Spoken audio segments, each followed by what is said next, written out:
500.000 euro per un'isola, insomma, un regalo incredibile sembrerebbe. Se poi le cose nel proseguo del tempo si chiariscono e assumono aspetti diversi, cambieremo parere. Stiamo a vedere. Lui non è un politico. Io ho sentito anche questa mattina, voglio vedere sempre i fatti.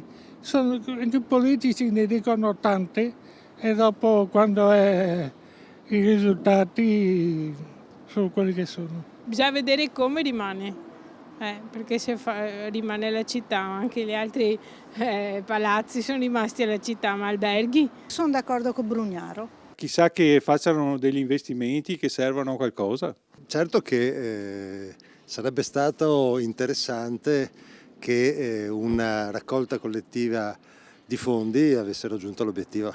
Ha fatto bene se nessuno si è fatto avanti prima, specialmente il Comune di Venezia, è giusto che abbia risolto lui. Io ho poca fiducia, speravo che invece il Comune se la tenesse, perché è una cosa, sono tutte beni persi per Venezia. Doveva pensarci il Comune?